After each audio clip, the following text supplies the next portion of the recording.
सीधे आपको लिए चलते हैं लखनऊ, जहां पर सीएम योगी आदित्यनाथ बच्चों को उपहार बांट रहे हैं, उनसे मुलाकात कर रहे हैं। वो तस्वीरें आई आपको दिखाते हैं लाइव लखनऊ से। ये तस्वीरें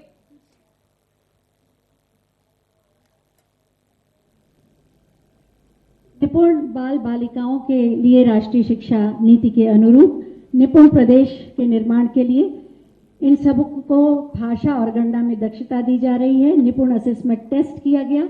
निपुण आकलन के में जो बच्चे उत्तीर्ण हुए, उन बच्चों में से 5 को ये रिपोर्ट कार्ड दिए जा रहे हैं। मैं आमंत्रित कर रही हूं श्री अथर्व तिवारी,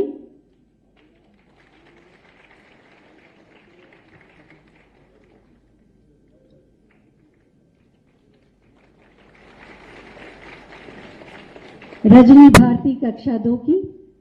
इन सबको निपुण रिपोर्ट कार्ड मिल रहा है।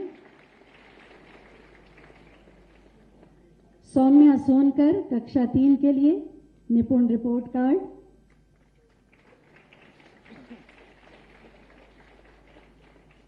रिया कक्षा 3 के लिए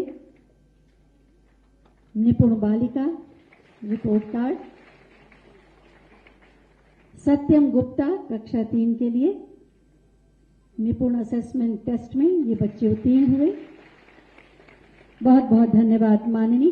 सचमुच निपुण बालक बालिकाएं ही आगे चलकर निपुण विकास खंड, निपुण जनपद का निर्माण करेंगे और तभी निपुण उत्तर प्रदेश का निर्माण संभव हो पाएगा, जो माननीय मुख्यमंत्री महोदय की संकल्पना है और प्रतिबद्धता भी। और अब जैसा कि आप सब जानते हैं, राष्ट्रीय शिक्षा नीति के मंशा के अनुरूप एनसीईआरटी ने कक्षा 1 में विद्या प्रवेश के लिए एक स्कूल रेडीनेस कैलेंडर और मॉड्यूल तैयार किया है, जिसके 12 सप्ताह की गतिविधियां हैं, जिससे बच्चा स्कूल में प्रवेश करने के लिए पूरी तरह से तैयार हो जाए। स्कूल रेडीनेस कैलेंडर का भी आज विमोचन करेंगे माननीय मुख्यमंत्री महोदय, और साथ ही साथ शिक्षक संदर्शिका का भी विमोचन माननीय मुख्यमंत्री महोदय के कर कमलों द्वारा। एक नई शुरुआत है, जिससे बच्चे मनोवैज्ञानिक रूप से भी, शारीरिक रूप से भी तैयार हो जाएं कक्षा 1 के प्रवेश के लिए। स्कूल रेडीनेस कैलेंडर और शिक्षक मैनुअल का विमोचन माननीय मुख्यमंत्री के द्वारा। बहुत बहुत धन्यवाद माननीय मुख्यमंत्री महोदय। मिशन शक्ति के अंतर्गत बालिकाओं को आत्मरक्षा के गुर सिखाने के लिए रानी लक्ष्मीबाई आत्मरक्षा प्रशिक्षण कार्यक्रम का आज शुभारंभ हो रहा है। मैं माननीय मुख्यमंत्री महोदय से अनुरोध करूंगी कि माउस का बटन दबाकर रानी लक्ष्मीबाई आत्मरक्षा प्रशिक्षण कार्यक्रम का शुभारंभ करें।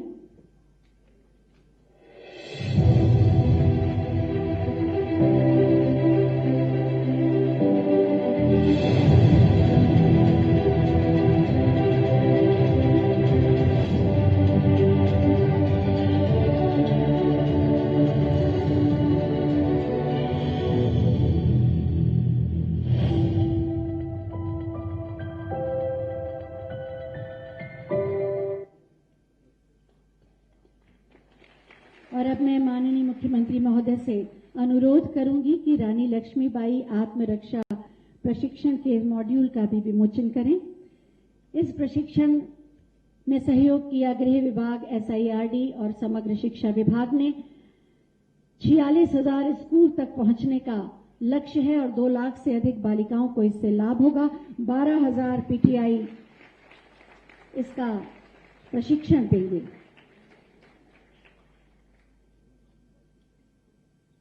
बहुत बहुत धन्यवाद माननीय। चिकित्सा स्वास्थ्य सेवाओं के गुणवत्ता, उसकी सुलभता और उसके सुदृढ़ीकरण और विकास के लिए पूरी संवेदनशीलता और प्रतिबद्धता के साथ कार्य कर रहे हैं माननीय उप मुख्यमंत्री माननीय श्री ब्रिजेश पाठक जी। आज के इस अवसर पर हम उनसे भी अनुरोध करेंगे कि हमारा मार्गदर्शन करने की कृपा करें, आपकी तालियों के प्रणाम के साथ।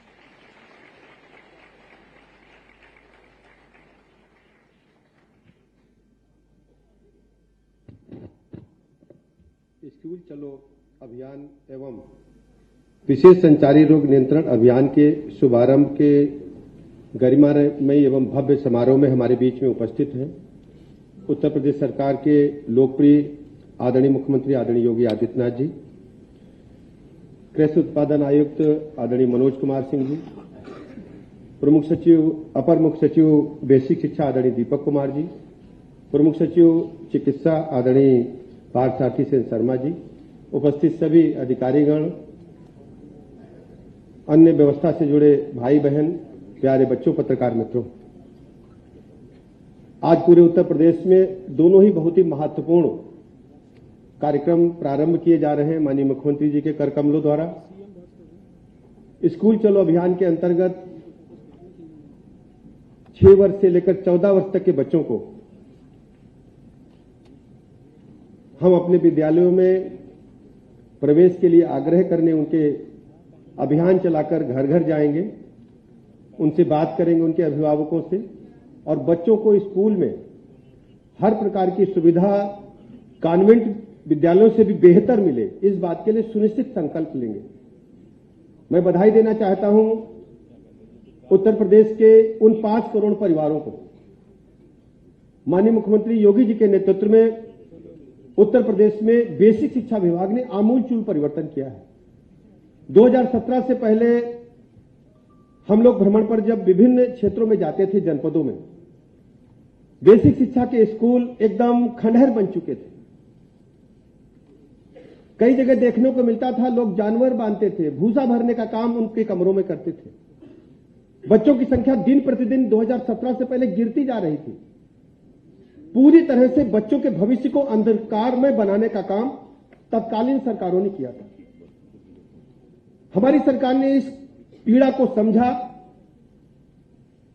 और पूरी ताकत और लगन के साथ अधिकारियों की टीम बना करके डे टू डे मॉनिटरिंग करके इस अभियान को अपने हाथ में लिया। माननीय मुख्यमंत्री जी के मार्गदर्शन में मैं कह सकता हूं कि आज पूरे प्रदेश के 90% से अधिक स्कूल हमारे कायाकल्प योजना में मॉन्टेसरी प्राइवेट स्कूलों से बेहतर बन गए हैं। मैं दावे के साथ कहता हूं, लगभग सभी जनपदों में गांव-गांव जाकर विद्यालयों को हमने अपनी आंखों से देखा है और उन बच्चों में आत्मविश्वास हमने देखा है। जो बच्चे कॉन्वेंट और मॉन्टेसरी के जो निजी स्कूल थे, उनसे बेहतर ड्रेस पहन करके पढ़ रहे थे। मुझे इस बात को कहने में बहुत ही फक्र हो रहा है, प्रसन्नता भी हो रही है कि उत्तर प्रदेश की आने वाली पीढ़ी को तैयार करने के लिए हमारी सरकार ने माननीय मुख्यमंत्री जी के नेतृत्व में बेहतर से बेहतर काम किया है और गुणवत्तापरक काम किया है। कुछ स्कूल जो रह गए हैं, आने वाले समय में हम शीघ्र उनको पूरा करेंगे, लक्ष्य के अनुसार चल रहे हैं।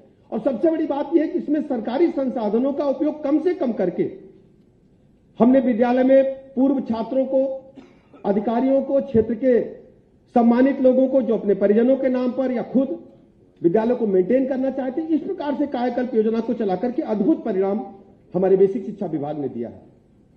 दूसरी तरफ डीबीटी के माध्यम से सीधे अभिभावकों के खाते में बच्चों को ड्रेस उपलब्ध कराना, उनके बस्ते उपलब्ध कराना, अन्य सामग्री उपलब्ध कराना बहुत ही प्रशंसनीय काम हुआ है। हम लगातार अपने बेसिक शिक्षा विभाग के अधिकारियों के संपर्क में रहकर उनसे अनुरोध करते हैं कि अभिभावकों के संपर्क में आकर के, सामान्य क्या होता है कि आज जो बैठकें होती हैं वो पहले विद्यालय परिसर में होती थी, बेसिक शिक्षा के अभिभावकों को बुला करके। हम जिस जिले में गए हमने अनुरोध किया कि हमारे जो बेसिक शिक्षा के अधिकारी हैं वो प्रधान के घर, जिला पंचायत सदस्य के घर, ब्लॉक प्रमुख के घर या क्षेत्र के सम्मानित व्यक्ति के घर या सामान्य पंचायत भवन में एक सभी अभिभावकों को बुला करके उनसे बात करें और बच्चों के भविष्य के लिए चिंता करने को कहें।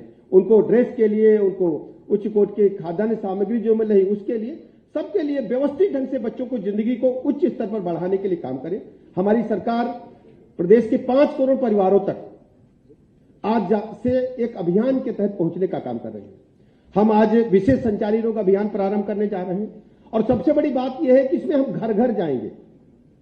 5 करोड़ से परिवारों से हम सीधी बात करेंगे। हमारी जो आशा वर्कर हैं, आशा बहनें हैं, वो जाएंगी और लोगों को संचारी रोग अभियान के बारे में बताएंगी, मच्छर जनित जो रोग हैं उनके बारे में बताएंगी, हम किस प्रकार उनसे बच सकते हैं उनके बारे में बताएंगी, सफाई के बारे में बताएंगी और आवश्यक हुआ तो अस्पताल में जाकर के किस ढंग से हम बीमार का इलाज कर सकते हैं बेहतर ढंग से, उस बारे में भी आपको बताएंगी। हम अपने आशा वर्कर से कहना चाहते हैं, प्रमुख सचिव महोदय से कहेंगे, हमारी आशा वर्कर जब घर घर जा ही रही है तो साथ में उनके अभिभावकों से बच्चों के बारे में अवश्य आग्रह करें। यदि कोई छोटा बच्चा 6 वर्ष से 14 वर्ष की उम्र तक का है तो आशा वर्कर अपने विभाग के काम के साथ साथ बच्चा भी छोटा है तो उनसे आग्रह करें कि पास के बेसिक शिक्षा के स्कूल में जाकर के उसका रजिस्ट्रेशन करा के उसके विद्यालय में जरूर भेजें, जिससे दोनों काम हमारे साथ आसान हो जाएंगे। विशेष संचारी रोग अभियान के माध्यम से हमें बड़ी सफलता मिली। 2017 से पहले हम सब जानते हैं कि मच्छर जनित रोगों के कारण कई बीमारियां घातक होती थी। उनसे हम लोगों को मजबूरी में मानना पड़ता था, कोई भूत है, कोई कहता था कि देवी जी ने ले लिया, हमारा बच्चे की बलि चली गई, असमय बच्चे चले जाते थे। माननीय मुख्यमंत्री जी ने लगातार इस बात को अपने कार्यकाल के दौरान लोकसभा में उठाया और जब अवसर प्रदेश में उन्हें काम करने का मिला तो पूरी तरह इस रोग का सफाया हुआ है। हम लोग स्वास्थ्य मंत्रियों के सम्मेलन में गुजरात में केवड़िया गए तो जो बेस्ट प्रैक्टिसेस में इसको हमने जब लोगों को दिखाया, देश भर के स्वास्थ्य मंत्रियों को, केंद्रीय स्वास्थ्य मंत्रियों की टीम भी थी, केंद्रीय स्वास्थ्य मंत्री पूरे अधिकारियों की टीम थी, उन लोगों ने हमारे अभियान को सराहा और इस आधार पर पूरे देश में यह अभियान चला करके रोग से निजात पाने का एक बड़ा कार्यक्रम चलाया जा रहा है। मैं माननीय मुख्यमंत्री जी का आभार प्रकट करता हूं और प्रदेश के सभी लोगों से अपील करता हूं कि स्कूल चलो अभियान, विशेष संचारी रोग अभियान में हमारी मदद करें। घर के आसपास बिल्कुल गंदगी नहीं होना चाहिए, जलभराव नहीं होना चाहिए। घर के अंदर सामान्यतः जो कूलर होते हैं या जो पीने के पानी के बर्तन होते हैं या जो उलट करके कभी कभी टूटे फूटे खिलौने पड़ जाते हैं छत के ऊपर या अन्य कोई साफ पानी एकत्र बिल्कुल न होने दे। जलभराव से मच्छर जनित रोग पनप सकते हैं, मच्छर आते हैं और नाले नाली जो गंदगी है उसको हमारे विभाग के जो 10 विभाग इसमें लगाए गए हैं, बड़ा समन्वय किया गया है। जैसा कि प्रमुख सचिव महोदय ने कहा कि हमने अतिरिक्त धनराशि के लिए आवंटित नहीं की है, हमने उन्हीं संसाधनों में बेहतर से बेहतर परिणाम देने का निश्चय किया है और पिछली बार इन 5 वर्षों में 6 वर्षों में बड़ी सफलता मिली है। जेई रोग पूरी तरह से समाप्त है। गोरखपुर के अंचल में आसपास के क्षेत्र में जिस ढंग से बच्चे काल कलवित होते थे, मस्तिष्क ज्वर से पूरी तरह से समाप्त करने पर हम लोगों को सफलता मिली है। मृत्यु दर में जो अन्य रोग है उनमें हमें चिकनगुनिया, मलेरिया जैसे रोगों में कमी करने में सफलता मिली है। इस अभियान के माध्यम से हम अस्पताल में आने वाली रोगियों की संख्या को कम कर सकते हैं। हमारे प्रदेश की ताकत बचेगी, संसाधन बचेंगे, हम जिसे ऊर्जा अपनी दूसरे क्षेत्रों में लगा पाएंगे। मैं दोनों कार्यक्रमों की सफलता के लिए शुभकामनाएं देता हूं और माननीय मुख्यमंत्री जी को इस बात का भरोसा दिलाता हूं कि डे टू डे हम लोग मॉनिटरिंग करेंगे और हर स्थिति में अपने प्रदेश को रोगमुक्त बनाने के लिए काम करेंगे और एक एक बच्चा स्कूल जाकर के पढ़ेगा और प्रदेश को आगे बढ़ाने के लिए अपने जब पढ़ाई पूरी कर लेगा तो अपना योगदान देगा। मैं बहुत बहुत शुभकामनाएं देता हूं और माननीय मुख्यमंत्री जी का समय देने के लिए बहुत बहुत आभार प्रकट करता हूं।